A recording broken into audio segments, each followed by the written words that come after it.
ప్రస్తుతం మనం చూస్తున్నది అహోబిల లక్ష్మీ నారసింహస్వామి వారి రథోత్సవం. బ్రహ్మోత్సవాల్లో భాగంగా జరిగే అత్యంత అద్భుతమైన కార్యక్రమం ఈ రథోత్సవం. ఈ జన సందోహాన్ని చూస్తే మనకు అర్థమవుతుంది, ప్రజలు వేలాదిగా సుదూర ప్రాంతాల నుంచి ఈ రథోత్సవాన్ని చూడడానికి ప్రతి సంవత్సరం ఇది తమ దినవారీ చర్యలో ఒక భాగంగా ఇమిడ్చుకున్న భక్తులు వేల మంది ఉన్నారు. అంటే ఈ అహోబిల పరిసర ప్రాంతాల్లో, ఆళ్లగడ్డ పరిసర ప్రాంతాల్లో పుట్టి పెరిగి ఇతర ప్రాంతాలకు వలస వెళ్ళిన వారు, ప్రస్తుతం ఇక్కడ నివసిస్తున్న వారు, ఇలా ఎంతోమంది వేల మంది రథోత్సవం రోజు ఖచ్చితంగా ఈ ప్రాంతానికి ఆ ఒక్కరోజైనా ఇక్కడ ఉండాలనే తపనతో తమ సాంవత్సరిక దినచర్యలో ఒక భాగంగా చేసుకున్న గొప్ప కార్యక్రమం ఈ రథోత్సవం. ఈ రథోత్సవాన్ని పీఠాధిపతులు ప్రారంభిస్తారు. తొలుత ప్రస్తుతం ఉన్న 46వ పీఠాధిపతి శ్రీమాన్ శ్రీ శటగోప శ్రీ రంగనాథ యతీంద్ర దేశికన్ గారు ప్రారంభిస్తున్నారు. ప్రతి సంవత్సరం ఆనవాయితీగా రథోత్సవాన్ని స్థానిక శాసనసభ్యులు కూడా తొలి టెంకాయను స్వామికి సమర్పించి రథాన్ని లాగించడం ఇక్కడ ఆనవాయితీ. స్థానిక ఆళ్లగడ్డ శాసనసభ్యులు ఈ అవకాశాన్ని తమకు దొరకడం మహావరప్రసాదంగా భావిస్తారు.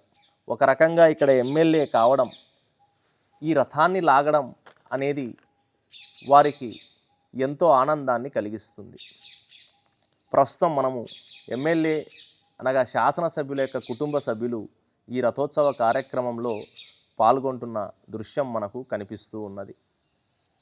కళ్యాణోత్సవంలో కూడా కుటుంబ సభ్యులతో ఇక్కడ స్థానిక శాసనసభ్యులు విధిగా హాజరవుతూ అది వారి దొరికిన అదృష్టంగా భావిస్తారు.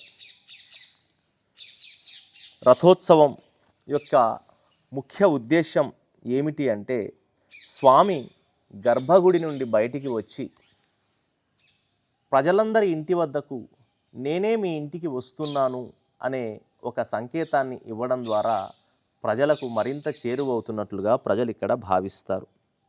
ఇది సమానత్వానికి, కరుణకు సంకేతంగా మనకు తెలుస్తుంది. సాధారణంగా శాస్త్రాల ప్రకారం రథం అనేది మానవ శరీరంగా, దీన్ని లాగుతున్నటువంటి ఈ గుర్రాలు ఇంద్రియాలుగా, తాడును మనసుతో, సారథిని బుద్ధితో, రథంలో ఉన్న స్వామిని పరమాత్మకు సంకేతంగా నమ్ముతారు.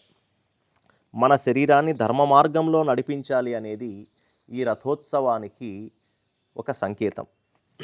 ఇక్కడ మనం గమనిస్తే ఈ రథాన్ని లాగడానికి ఉన్నటువంటి తాడును ప్రజలు ముట్టుకుంటే చాలు, ఆ లాగడంలో తమ చేయి కూడా అక్కడ స్పృశించి తమ పాపాలను హరించి వేసుకోవాలని, ఆ భగవంతుని సేవలో పాల్గొనాలని తపన పడుతున్న భక్తులను చూస్తున్నట్లయితే స్వామి పట్ల ఉన్న అచంచల విశ్వాసము, ఆ లక్ష్మీనారసింహస్వామి యొక్క కృప కోసం భక్తులు పడుతున్న ఆరాటము మనకు స్పష్టంగా కనిపిస్తుంది. ఈ రథమండపం నుంచి బయటికి వచ్చిన తర్వాత దిగువ అహోబిలంలో ఉన్నటువంటి 4 మాడ వీధుల గుండా స్వామి ప్రయాణం చేస్తూ తిరిగి తమ రథమండపాన్ని చేరుకుంటాడు. ఈ రథోత్సవంలో పాల్గొన్న ప్రజలకు వెళ్ళేటప్పుడు ఒక అనుభూతి కనిపిస్తుంది. అదేమిటంటే, దేవుడు రథంలో కాదు తమ భక్తుల హృదయాల్లోనే విహరిస్తున్నాడు అనే పరిపూర్ణ సంతృప్తితో, విశ్వాసంతో ఇక్కడి నుంచి వెళ్తారు.